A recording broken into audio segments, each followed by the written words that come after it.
Vamos a continuar el día de hoy con nuestro estudio de Hechos. Regresamos al capítulo 9. Es un privilegio abrir la palabra de Dios, es una expresión de su gracia que Él nos da. Hechos capítulo 9, nos encontramos estudiando los versículos 1 al 31. Esta es la segunda parte de nuestro estudio. Vimos la semana pasada los primeros dos versículos, Hechos 9. Cuando vemos tantas religiones que el hombre ha inventado en la historia, podríamos pensar que ese deseo de buscar a Dios mediante esas religiones inventadas por el hombre muestra que el hombre es bueno. Sin embargo, la Biblia enseña, como lo veremos a continuación, que el hecho de que el hombre invente religiones para buscar a Dios a su manera, muestra la pecaminosidad del hombre, porque muestra que quiere encontrar a Dios a su manera y no a la manera que Dios quiere. Esto lo veremos el día de hoy al continuar con nuestro estudio de Hechos 9, 1 al 31, donde recordarán que estamos estudiando 5 características de una verdadera conversión que nos ayudan a evaluar si realmente somos convertidos. El modelo de esta conversión, claro, es Saulo. Dios lo convirtió a él, y estamos en la primera de 5. Comenzamos la semana pasada a estudiar, en primer lugar, versículos 1 y 2, que Dios, a pesar del pecado humano, es el agente en la conversión. Dios, a pesar del pecado humano, es el agente en la conversión. Observen ahí Hechos 9, versículo 1, repasando. Hechos 9, versículo 1. Saulo, respirando aún amenazas y muerte contra los discípulos del Señor, vino al sumo sacerdote y le pidió cartas para las sinagogas de Damasco, a fin de que se hallase algunos hombres o mujeres de este camino, los trajese a Jerusalén. Explicamos esto a detalle. El punto aquí es que toda persona sin Cristo es como Saulo antes de que Dios lo salvara.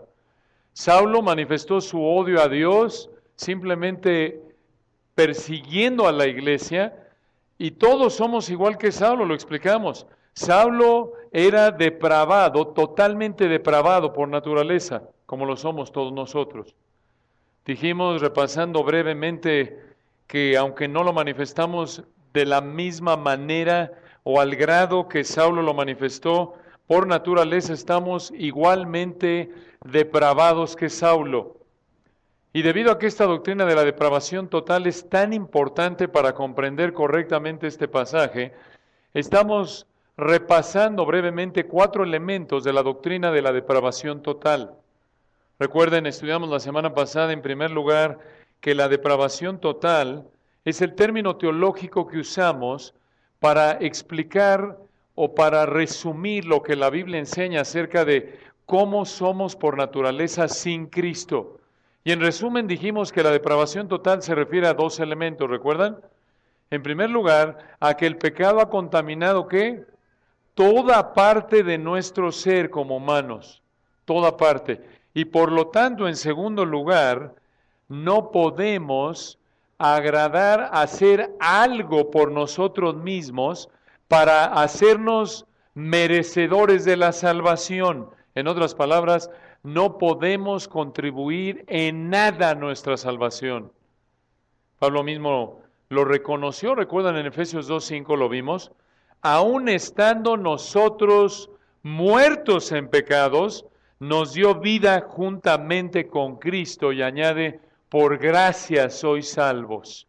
Y tiene que ser, explicamos, en segundo lugar, que la doctrina de la depravación total es esencial para el Evangelio.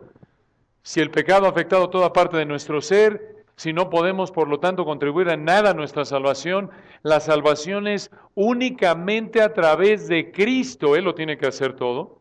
Únicamente por gracia, esto es, Dios nos la da de manera inmerecida, porque como lo único que le podemos ofrecer es nuestro pecado, ¿qué merecemos?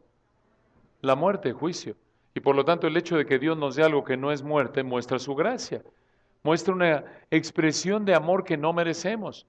De tal manera que la salvación es únicamente por Cristo, únicamente por gracia y tiene que ser únicamente por fe, una fe arrepentida. Dios nos extiende, nos da la salvación como un regalo inmerecido a través de la fe, no debido a la fe, de lo contrario sería por obras. Y también dijimos que debido a esto, debido a que Dios es el que hace toda la obra entonces de salvación, podemos concluir que la gloria es únicamente para ¿quién? Para Él, como dice Efesios 2:9, no por obras para que nadie ¿qué? Se gloríe. Tiene que ser así. Noten, a continuación vemos este tercer elemento, la doctrina de la depravación total, y aquí retomamos nuestro estudio de hoy. La doctrina de la depravación total se expresa en la invención de religiones y filosofías falsas. La doctrina de la depravación total se expresa en inventar religiones y doctrinas falsas.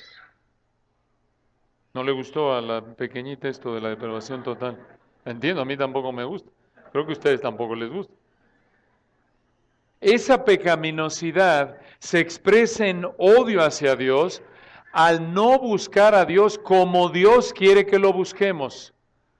Esto lo vemos en un texto que ustedes conocen bien. Acompáñenme a Romanos 1, versículo 21. Romanos 1, 21. Como tantas personas, nuestra inclinación natural es buscar a Dios a nuestra manera, lo cual muestra nuestra pecaminosidad, nuestra arrogancia, porque queremos que Dios se sujete a nosotros y no nosotros a quién, a Él. Es lo que Pablo dice aquí en Romanos 1:21, obsérvenlo.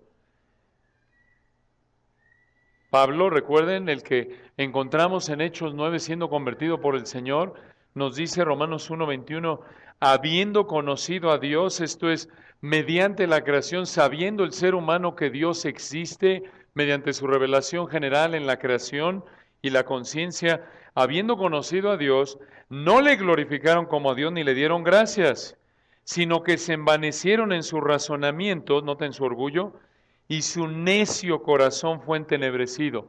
Y noten cómo se expresa ese entenebrecimiento del corazón. Recuerden, la Biblia y corazón es donde pensamos, tomamos decisiones, sentimos. Ese corazón es entenebrecido y noten cómo se expresa, versículo 23.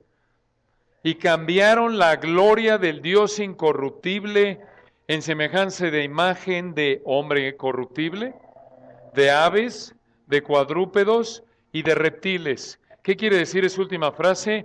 Inventaron dioses, inventaron religiones falsas, cambiaron la gloria del Dios incorruptible, esto es, en lugar de acercarse a Dios como Él lo expresó, lo diseñó y lo reveló en su palabra, lo cambian y en su orgullo inventan religiones falsas.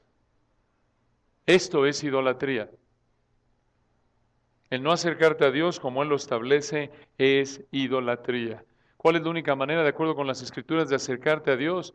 1 Timoteo 2:5, hay un solo Dios y un solo mediador entre Dios y los hombres. ¿Quién?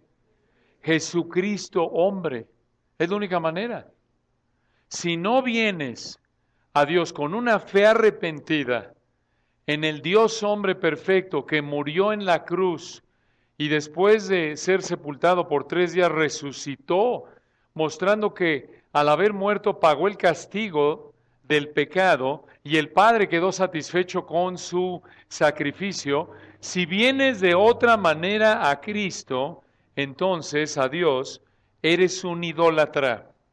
Porque de acuerdo con Romanos 1, 21 al 23, estás inventando una manera de acercarte a Dios como tú quieres, lo cual no tenés.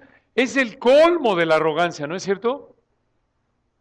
Dios nos crea y nosotros le decimos, bueno, pero yo voy a poner los términos en los que me acerco a ti y cómo te sirvo. ¿Qué es eso? Toda religión falsa minimiza la pecaminosidad humana y la santidad de Dios para imaginar que Dios acepta el esfuerzo humano.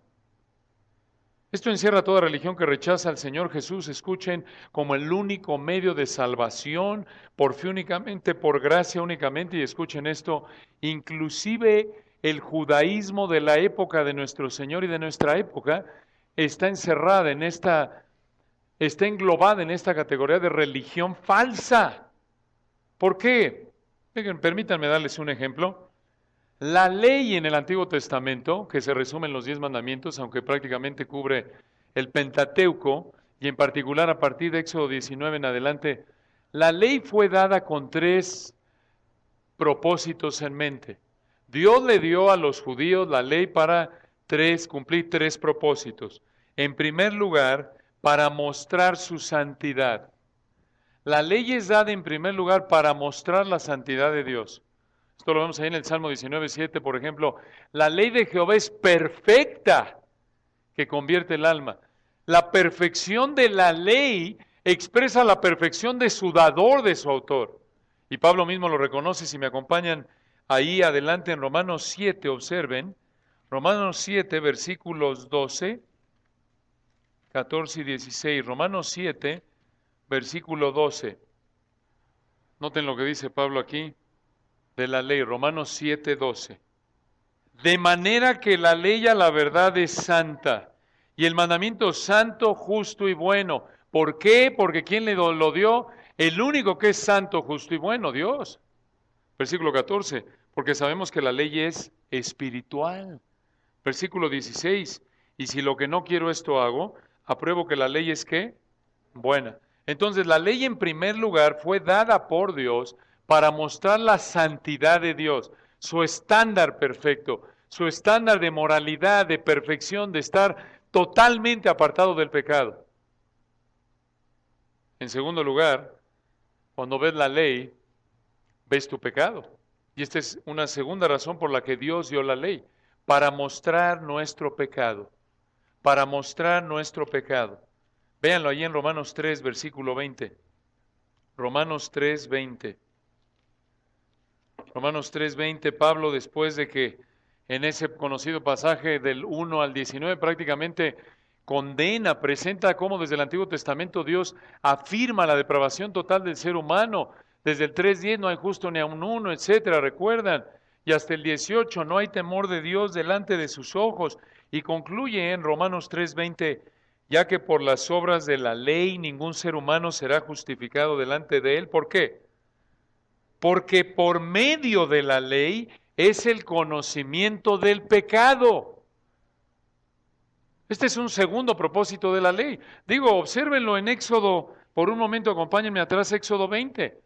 Vean los 10 mandamientos. Vean cómo despliegan la santidad de Dios de manera perfecta. Observen cómo nos traspasan con nuestra pecaminosidad. Éxodo 20, recuerdan, versículo 1, y habló Dios todas estas palabras diciendo, yo soy Jehová tu Dios, que te saqué de la tierra de Egipto, de casa de servidumbre.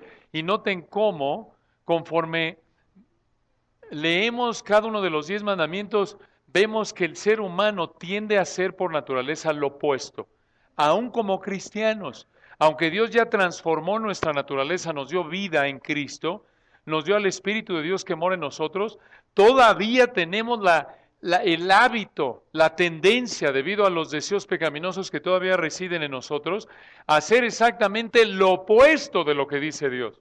Obsérvenlo en Éxodo 22, no tendrás dioses ajenos delante de mí. Y lo primero que tendemos a hacer, aún como cristianos, es caer en idolatría, en cometer lo opuesto de esto, ¿no es cierto? ¿Cómo caes en idolatría? Inventarte ideas que no son bíblicas, colocar a personas o cosas antes que a Dios.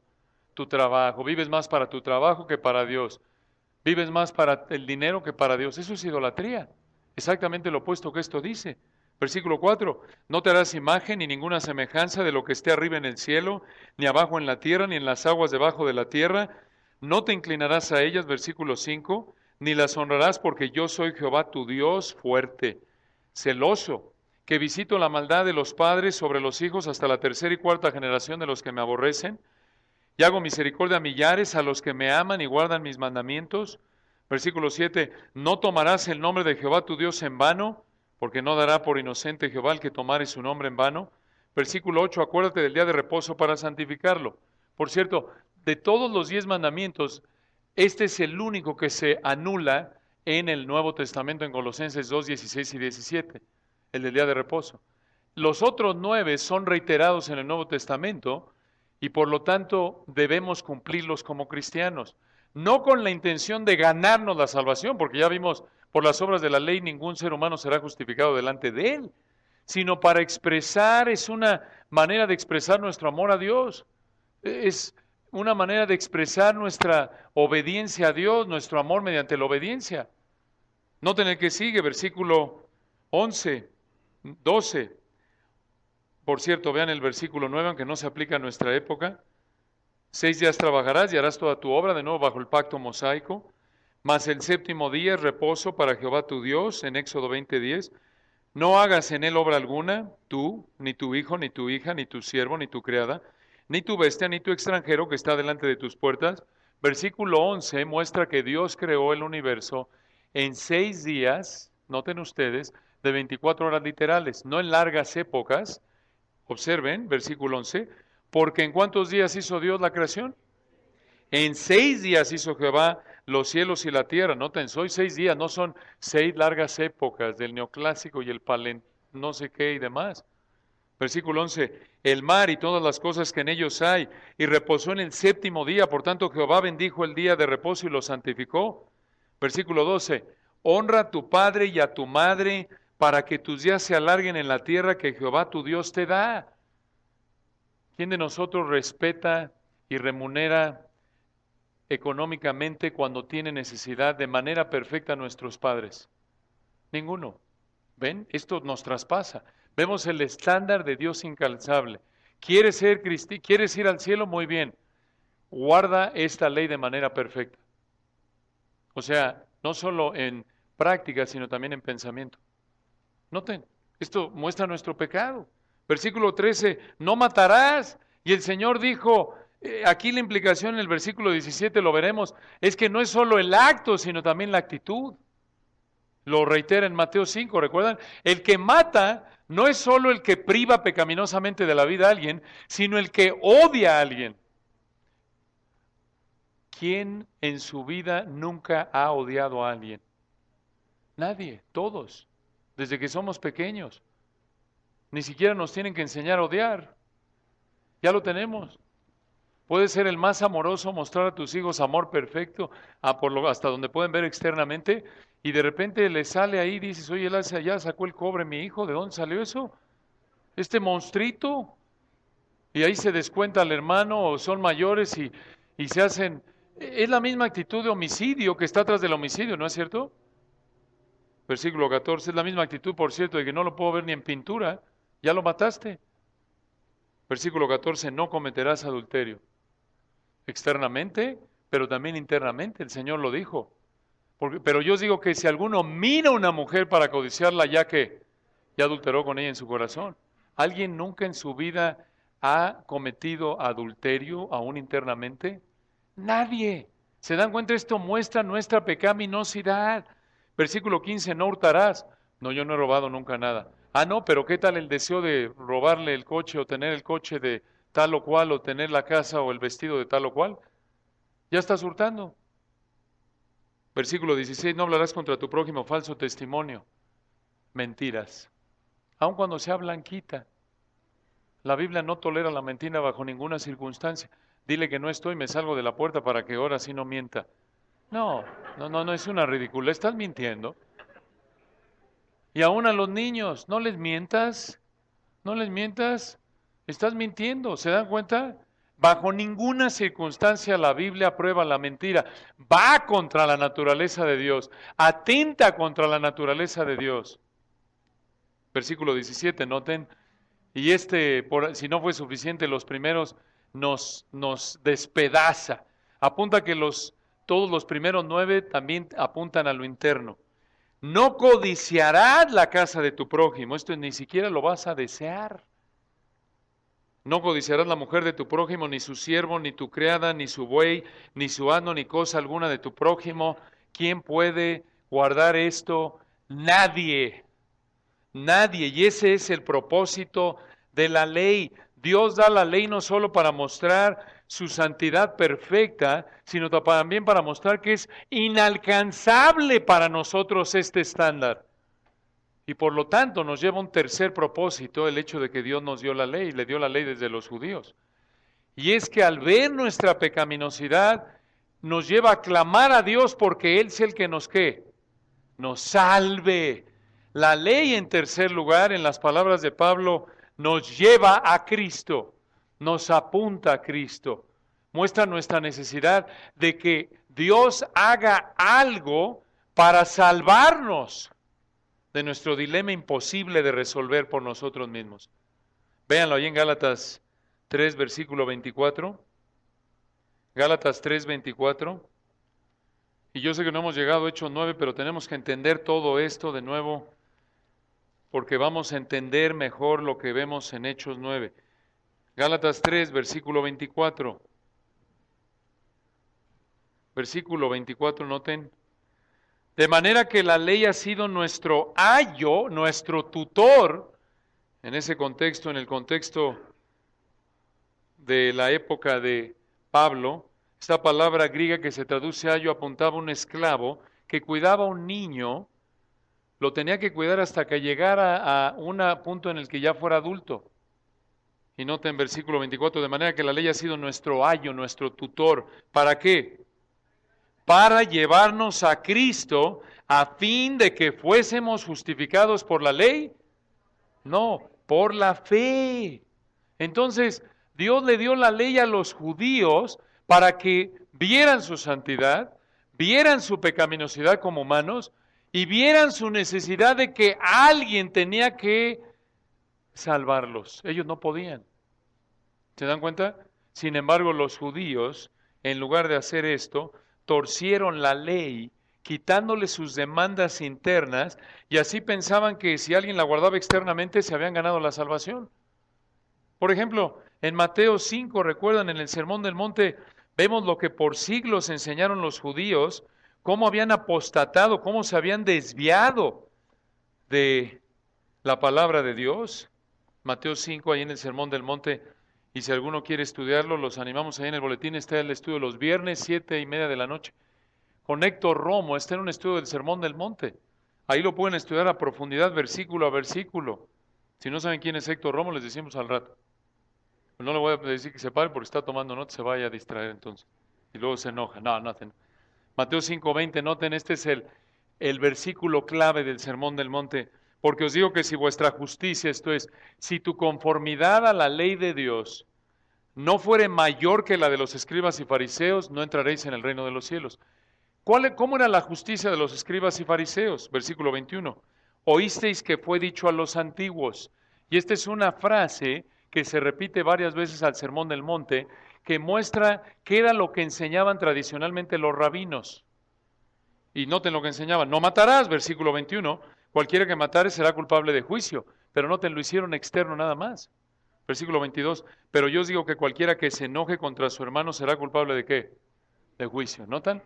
Le quitaron las demandas internas a la ley y solo la hicieron a nivel externo. Versículo 27, otro ejemplo, lo pueden ver a lo largo del sermón. Oísteis que fue dicho no cometerás adulterio, pero noten, lo dejaron a nivel externo, porque el Señor aclara, versículo 28, pero yo os digo que cualquiera que mire a una mujer para codiciarla, ¿qué cosa? Ya adulteró con ella en su corazón.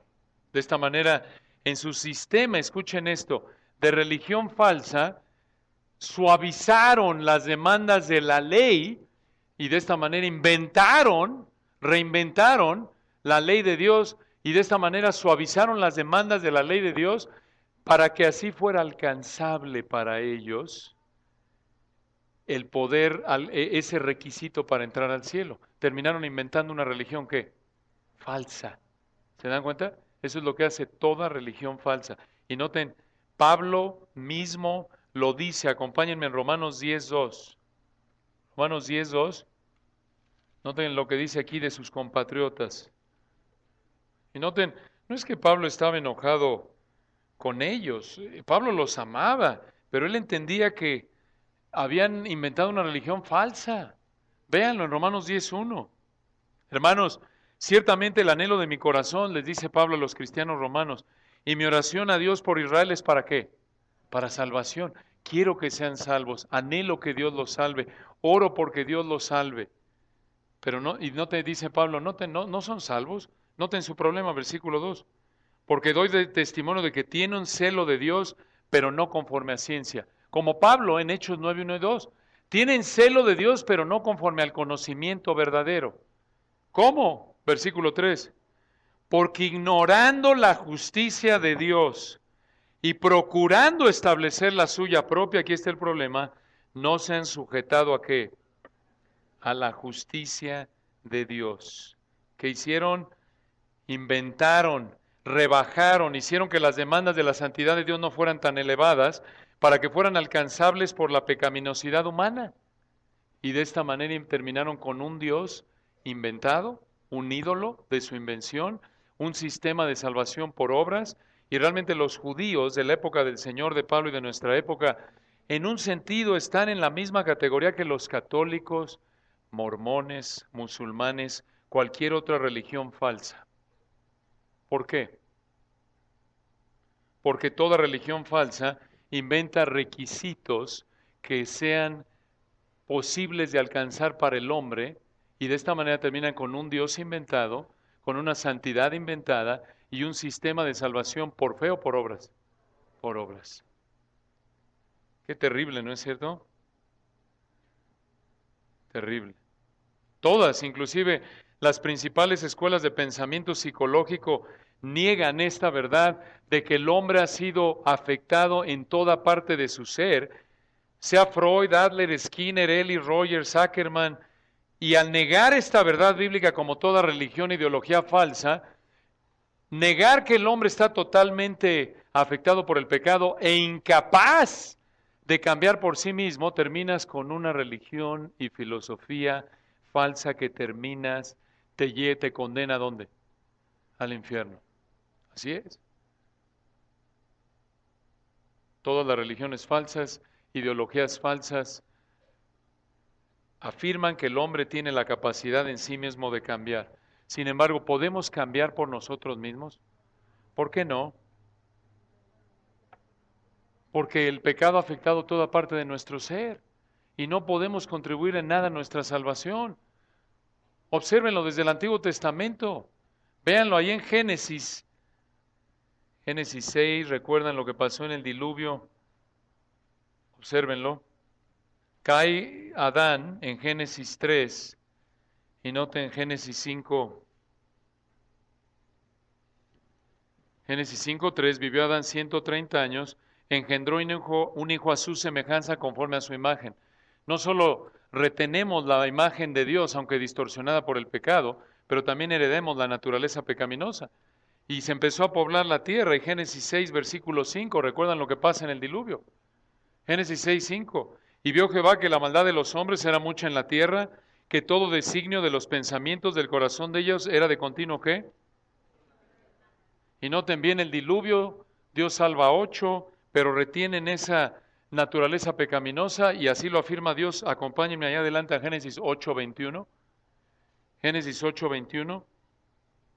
Génesis 8:21, y percibió Jehová olor grato ante el sacrificio de Noé, que por cierto Dios salvó a Noé por gracia, de acuerdo con Génesis 6:8, no porque Noé no era pecador, sino que Dios extendió su gracia y lo salvó igual que a cualquiera de nosotros, mediante la fe por gracia únicamente. Génesis 8:21, percibió Jehová olor grato y dijo Jehová en su corazón, no volveré más a maldecir la tierra por causa del hombre. ¿Por qué? Porque el intento del corazón del hombre es ¿qué? Malo desde su juventud. Es la traducción en Reina Valera 60, pero lo vemos a lo largo de la Biblia, desde la concepción, Salmo 51:5, ¿recuerdan? He aquí en pecado he sido formado y en maldad ¿qué? Me concibió mi madre. Ni volveré más a destruir todo ser viviente, etc. Vayan allá adelante a Jeremías, a un pasaje conocido, repasando brevemente esta realidad de que somos incapaces de cambiar nuestra naturaleza por nosotros mismos. Jeremías 13, observen el versículo 23. Y aquí Dios está condenando a través de Jeremías el pecado de Judá. Los está amenazando, arrepiéntanse, de lo contrario viene la cautividad. Ellos eran responsables, pero ellos eran incapaces, a menos de que fuera por la gracia de Dios, de cambiar. Por eso les dice, noten Jeremías 13:23. Pregunta retórica, la respuesta es no. Jeremías 13:23. ¿Mudará el etíope su piel y el leopardo sus manchas? Pónganse a pensar. ¿Puede por sí mismo un etíope cambiar su piel? ¿Color de su piel? No, porque es parte de su ¿qué? De su naturaleza, su esencia. ¿Puede un leopardo cambiar sus manchas por sí mismo? No. Y noten, esta es la analogía, concluye aquí el profeta. Así también podréis vosotros hacer bien estando habituados a hacer mal. No podemos cambiar por nosotros mismos. Allá adelante lo reconoce el profeta, noten, Jeremías 31:18. Acompáñenme. Jeremías 31:18. Jeremías 31:18.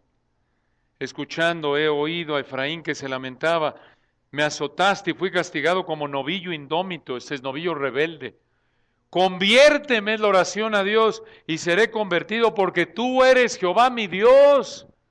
Por eso en el nuevo pacto, cuando Dios convierte a Israel en el milenio, Él lo tiene que hacer. Por eso noten, dice el versículo 33, el nuevo pacto del cual participamos como iglesia, pero es hecho de Dios con Israel, aunque participamos en Él como lo refleja la cena del Señor, ¿no es cierto? Esta es la sangre del ¿qué?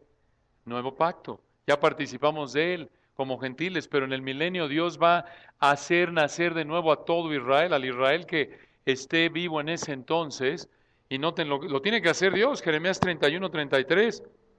Pero este es el pacto que haré con la casa de Israel después de aquellos días, hablando del futuro, dice Jehová. Escuchen, noten los pronombres, las acciones que tiene que hacer Dios. Daré mi ley ¿en dónde? En su mente. Y la escribiré en su corazón. Y yo seré ellos por Dios y ellos me serán por pueblo.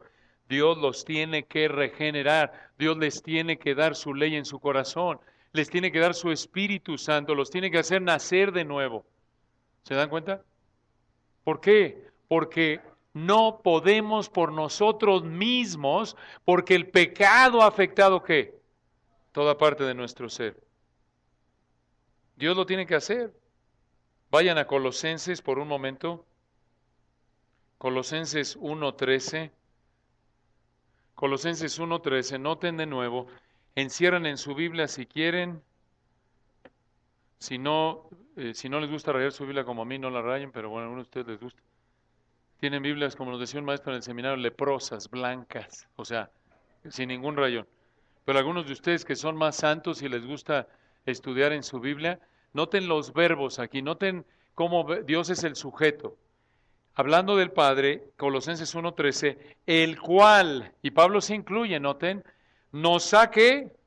Librado de la autoridad de la potestad de las tinieblas, y otra vez el verbo, ¿quién lo hace? El Padre, trasladado al reino de su amado Hijo.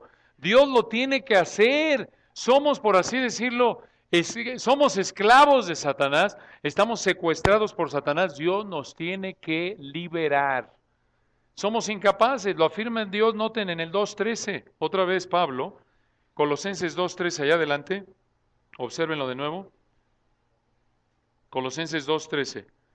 Y a vosotros, hablándole ya a los colosenses, las que ya son cristianos, estando ¿qué?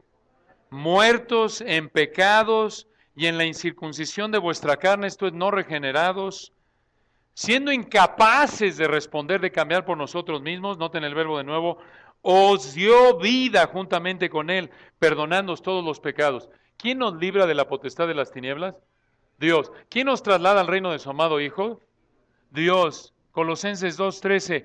¿Quién nos da vida y nos perdona cuando nosotros estábamos muertos y siendo totalmente incapaces de responder a Él? ¿Quién?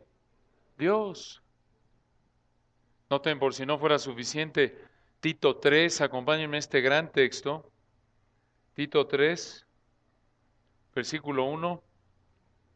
Noten cómo aquí Pablo aplica esta doctrina de la depravación total, de la pecaminosidad del ser humano, a nuestra vida diaria, a nuestro trato con los incrédulos. Noten qué interesante.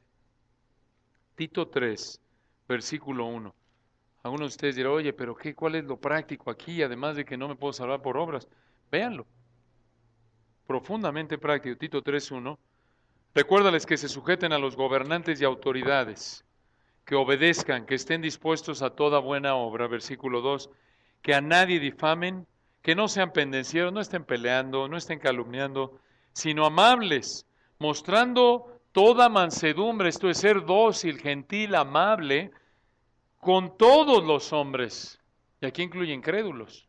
¿Cómo lo sabemos? Véanlo, el versículo 3. Y aquí Pablo se incluye, escuchen esto. A pesar de lo religioso que era Pablo, recuerdan, lo estudiamos la semana pasada, circuncidado al octavo día en cuanto a la ley fariseo, en cuanto a la ley irreprensible, etcétera. Noten, Pablo se incluye, versículo 3, porque nosotros también, igual que todos los hombres del versículo 2, éramos en otro tiempo, antes de ser cristianos, ¿cómo? Insensatos, rebeldes, extraviados, esclavos de concupiscencias, esto es de deseos pecaminosos, y deleites diversos, viviendo en malicia y envidia, aborrecibles y aborreciéndonos unos a otros. ¿Podía alguien cambiarse a sí mismo? No, dice Pablo, éramos esclavos. Entonces, ¿cómo es que Dios nos hizo pasar de ser esclavos a sus hijos? Versículo 4 otra vez, noten los pronombres, los verbos que hablan de la acción de Dios. Pero cuando se manifestó la bondad de Dios nuestro Salvador y su amor para con los hombres, esto es amor, hermanos, nótenlo, nos salvó, no por obras de justicia que nosotros hubiéramos hecho, sino por su misericordia, por el lavamiento de la regeneración y por la renovación en el Espíritu Santo. Noten, hermanos, Pablo dice, versículo 2 al final, sean mansos con los hombres, sean dóciles, gentiles, porque nosotros éramos igual de malos, de esclavos al pecado que ellos. Y en el contexto puede incluir nuestras autoridades. Entonces, cuando veas a tus autoridades de nuevo y cometen, por así decirlo, burradas y actúan en contra de la palabra de Dios, recuerda que si tú no estuvieras en Cristo y estuvieras en la posición de ellos, harías ¿qué? Lo mismo. Y la única razón por la que ya no eres esclavo del pecado es ¿por qué? Por la gracia de Dios, y por ello tienes que ser compasivo hacia ellos. El otro día nuestros hijos estaban discutiendo en esta semana, y Robin y yo bromeamos, ahí están mostrando su depravación total estos. Es cierto, pero escuchen, buscamos ser compasivos hacia ellos, hacia todos, porque todos estamos en el mismo problema. A menos de que Dios intervenga soberanamente y en su gracia, no podemos cambiarnos a nosotros mismos. Véanlo, el Señor lo afirmó en Marcos 7, versículo 21, recordando otra vez que el pecado ha afectado toda parte de nuestro ser. No tenemos la capacidad de cambiarnos a nosotros mismos. Marcos 7, versículo 21 al 23. Porque de dentro, escuchen esto, recuerdan este texto, ¿de dónde? Del corazón de los hombres. De nuestra naturaleza, nuestros deseos, motivos, intenciones, pensamientos. Por naturaleza, noten, ¿salen qué? Los malos pensamientos, los adulterios, las fornicaciones, los homicidios. Versículo 22, los hurtos, las avaricias, las maldades, el engaño, la lascivia, la envidia, la maledicencia, la soberbia, la insensatez. Todas estas maldades, ¿de dónde salen? De dentro salen. ¿Y desde cuándo somos así? Desde la concepción. Salmo 51:5. He aquí en maldad he sido formado y qué, en pecado me concibió mi madre. Escucha, tus hijos son igual que tú en términos de naturaleza. Como alguien dijo, una versión en miniatura. Pero igual que tú, desde chicos expresan su depravación total, ¿no es cierto? ¿Te has fijado que no tienes que darle clases de mentira, de enojo, de falta de respeto a ningún niño? Es por naturaleza, ¿no es cierto? Ahora, no tienen tanta experiencia en pecar como tú o yo, que hemos vivido ya varias décadas y aprendemos a disimular nuestro pecado mejor, ¿no es cierto? Ellos te dicen, papá, ¿quién se comió la galleta? Yo no, papá, y tiene la galleta en la boca. Pero nosotros nos volvemos más expertos en pecar, ¿no es cierto? Pero escuchen, tienen el potencial de pecar, como lo vemos en Marcos 7, 21 al 23, ellos y aún nosotros, de pecar en las peores maneras. No te engañes pensando, mi angelito nunca haría eso. En la escuela que se lo sonó al otro, no, en la casa no hace nada. En tu presencia se refrena, pero tienes que entender que es igual de pecador que tú. Somos tan pecaminosos, hermanos, escuchen esto, que aun cuando Dios cambia nuestra naturaleza, nos da una nueva naturaleza. Si alguno está en Cristo, ¿qué? Nueva criatura es. Aun cuando el Espíritu de Dios mora en nosotros, todavía seguimos luchando con deseos pecaminosos, ¿no es cierto? Por eso Pablo dice en Gálatas 5:16, digo, pues andad en el Espíritu y ¿qué? No satisfagáis los deseos de la carne. Así de pecadores somos. Entonces, ¿de dónde sacamos la idea de que hay algo de bondad en nosotros? Respuesta, nuestro orgullo. Obvio, ¿a quién le gusta oír que eres totalmente pecador y no puedes hacer nada de mérito a los ojos de Dios? A nadie. Pero es la verdad. Eso es lo que enseña la palabra de Dios. Y esto nos lleva, noten, en cuarto lugar, hablando de la depravación total, para concluir el día de hoy, nuestra respuesta a esta doctrina revela nuestra condición espiritual. Nuestra respuesta a esta doctrina revela nuestra condición espiritual. ¿Qué quiere decir esto? Vayan a 1 de Juan 1:8. Nuestra respuesta a la doctrina de la depravación total revela nuestra condición espiritual. 1 de Juan 1:8 al 9. 8 al 10, observen. Habían falsos maestros en la época de Juan, como siempre ha habido. Y noten lo que decían, como muchos falsos maestros en nuestra época. 1 de Juan 1:8. Si decimos que no tenemos pecado, ¿qué? Nos engañamos a nosotros mismos y la verdad no está en nosotros. Si decimos que no tenemos pecado, la idea ahí de esa frase, si niegas que tienes una naturaleza pecaminosa, te engañas y la verdad no está en ti. Si crees que hay por lo menos un grado de bondad suficiente en ti que te hizo capaz de poder clamar a Dios y por tus obras Dios te salvó, te engañas y no eres salvo. Noten, el problema del pecado es tan serio que aún como cristianos genuinos seguimos en una vida de confesión continua. Aunque Dios ya nos salvó si hay un arrepentimiento genuino, vean el versículo 9. Si confesamos que nuestros pecados, Él es fiel y justo para perdonar nuestros pecados y limpiarnos de toda maldad. Si vivimos confesando nuestros pecados habitualmente, es la vida del cristiano. Y reitera Juan, versículo 10, si decimos que no hemos pecado, le hacemos a Él mentiroso y su palabra no está en nosotros. Cuando niegas la doctrina de la depravación total, escucha, cuando niegas que eres absolutamente pecador, estás diciendo que Dios es mentiroso, porque Dios dice en su palabra que eres pecador y tú dices que no. Estás diciendo, Dios es un mentiroso. Y la verdad no está en ti, no eres salvo. Esto es serio, ¿no es cierto? Esto es serio. Entonces, esto es algo serio. Por eso, acompáñenme a Lucas 18 y con esto concluimos por hoy. Lucas 18. ¿Recuerdan este hermoso texto, versículo 9 al 14? Es un buen lugar para concluir el día de hoy. Lucas 18, 9. A unos que confiaban en sí mismos como justos, se refiere a los fariseos, con aires de superioridad moral, recuerdan, y menospreciaban a los otros, dijo también esta parábola. Noten la parábola, versículo 10. Lucas 18, 10. Dos hombres subieron al templo a orar. Uno era fariseo y el otro publicano. Los dos muestran un deseo externo de acercarse a Dios.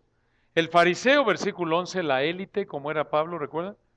Los que externamente eran los más considerados los más espirituales. Versículo 11, el fariseo puesto en pie, oraba consigo mismo de esta manera: Dios, te doy gracias porque no soy como los otros hombres, ladrones, injustos, adúlteros, ni aun como este publicano, que eran considerados al mismo nivel que las prostitutas. Ayuno 2 veces a la semana, doy diezmos de todo lo que gano. Noten su aire de orgullo. No habla nada de su pecado, pero noten el contraste, versículo 13. Todavía ni siquiera dice, Dios, gracias porque me perdonaste. No. Gracias porque no soy así. Implicación, porque por mis propias fuerzas no soy así. Y bueno, para quedar bien, pues ahí le avienta su peso a Dios, ¿no? Gracias.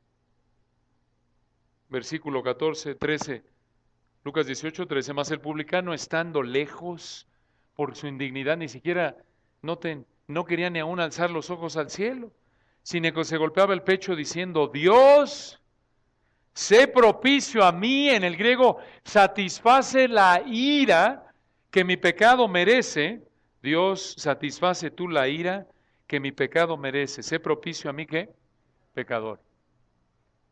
Noten, lo único que le ofrece el publicano a Dios es que su pecado. Reconoce que no es digno ni capaz de que Dios lo perdone, solo le pide a Dios misericordia. Por cierto, así se salvaban en el Antiguo Testamento, así se salvan en el Nuevo. Reconociendo tu pecaminosidad, clamando porque Dios tenga misericordia de ti. Esta es la primera bienaventuranza, Mateo 5:3. Bienaventurados los pobres en espíritu, los que llegan en bancarrota espiritual a Dios, reconociendo que no tienen nada que ofrecerle a Dios más que su pecado, porque de ellos, y en el griego solo de ellos, es el reino de los cielos. Por eso, versículo 14, os digo, dice el Señor, que el publicano, descendió a su casa justificado antes que el otro. Esto es, ¿fue justificado quién? ¿El publicano antes que el fariseo? Porque cualquiera que se enaltece será humillado y el que se humilla será enaltecido. En el contexto, ¿qué significa humillarse uno a sí mismo? Reconocer que no podemos ofrecerle nada a Dios más que ¿qué? Nuestro pecado. Qué terrible, ¿no es cierto? Terrible pensar, y así es, hermanos. Por eso, al evangelizar, confronta al incrédulo con la realidad de su pecado. Cuando le haces pensar a tu hijo incrédulo o a la persona incrédula, a cualquier incrédula, que Dios lo ama por lo lindo y bueno que es y por eso Cristo murió por él, lo estás condenando al infierno. Tienes que confrontarlo con su pecado, porque Dios salva a quienes únicamente, a los que claman a Él con una fe arrepentida, reconociendo que no le pueden ofrecer nada más que ¿qué? Su pecado. Por eso dijo el Señor, recuerdan Lucas 5:32, no he venido a llamar a justos, a los que se creen que por sí mismos son buenos. No he venido a llamar a justos, sino a quienes, a pecadores, ¿a qué? Al arrepentimiento. Y dices, oye, es que si le hablo mucho a mi hijo de su pecado, lo voy a traumar, lo voy a complejar, voy a aplastar su autoestima. Si cada vez que peca le digo, mi amor, es por tu pecado, necesitas arrepentirte. Escucha, esas son ideas y términos no bíblicos. Eso de la autoestima, trauma y acomplejar, no, no. Lo que más necesita tu hijo es entender que no le puede ofrecer nada a Dios más que su pecado, porque lo que más necesita es ¿qué? Salvación. Y Dios solo le ofrece salvación a los que vienen ¿qué? Trabajados y cargados, cansados de tratar de agradar a Dios por sí mismos y de que no pueden y no pueden y no pueden. Entonces, no pienses que cuando confrontas a tu hijo, al incrédulo con su pecado, vas a dañar su autoestima y se va a complejar. Quítate esas ideas no bíblicas. Confróntalo con su pecado. Ora porque Dios lo quebrante bajo el martillo de su pecaminosidad para que venga en arrepentimiento a Dios genuino. Y quitémonos estas ideas mundanas de que, pobrecito, mi chiquito, es tu chiquito. Quiero decir, los tratamos con compasión. Ustedes han visto cómo tratamos a nuestros hijos. Para decir, este es un padre tirano con sus hijos. Ven acá, impío, levanta tus cosas. No, no es cierto, no es así. Los amamos, tienes que mostrar el amor de Cristo, hablar la verdad en amor. ¿Se dan cuenta? Pero apúntalos al Señor, muéstrales su pecado, para que clamen a Dios, que Dios tenga misericordia de ellos, les conceda fe y arrepentimiento. Entonces, quítate esas ideas. No es baja autoestima el problema primordial del hombre. El problema primordial del hombre es que está muerto en delitos y pecados, separado de Dios, no se puede reconciliar con Dios, y Dios necesita intervenir como Pablo. Lo veremos la semana que entra si Dios quiere. Pablo iba camino a arrestar cristianos, ¿no es cierto? Y fue Dios el que tomó la iniciativa en Hechos 9, lo pueden leer de tarea esta semana. Fue Dios el que tomó la iniciativa para salvarlo. Y así es con nosotros. Lo veremos de hoy en 8 si Dios quiere. Oremos. Padre, gracias por tu palabra. Oramos que estas verdades siembren nuestro corazón, nos lleven a examinarnos, que no haya en ninguno de nosotros alguna idea falsa, no bíblica, que apela al orgullo humano de pensar que nosotros podemos ofrecerte algo a ti que nos haga merecedores de tu salvación. Ayúdanos, Padre, a reconocer nuestro pecado continuamente. Esto nos ayuda a ser compasivos hacia otros que no te conocen. Y aún como dijo Pablo en Gálatas 6:1, si alguno de vosotros es sorprendido en alguna falta, vosotros que sois espirituales, los que por tu gracia estamos caminando en obediencia, restauradle con espíritu de mansedumbre, considerándote a ti mismo, no sea que tú también seas tentado. Que no olvidemos, Padre, que aunque nos ha redimido, vivimos todavía con deseos pecaminosos, somos personas totalmente depravadas, necesitadas de tu gracia, que esto nos motive a ser compasivos con otros que son igual de pecadores que nosotros, toda persona, y que al presentar el Evangelio a nuestros hijos, familiares, cónyuges, hablemos del pecado con claridad, en amor, con compasión, pero no presentemos un evangelio falso que haga pensar a la gente que por su bondad, porque tiene la suficiente capacidad de repetir una oración, se merece la salvación. Gracias, Señor, por esta mañana. Oramos que guardes a esta amada iglesia a lo largo de la semana en santidad, buscando honrarte en todo, y nos concedas vernos de hoy en 8 conforme a tu voluntad en Cristo Jesús. Amén.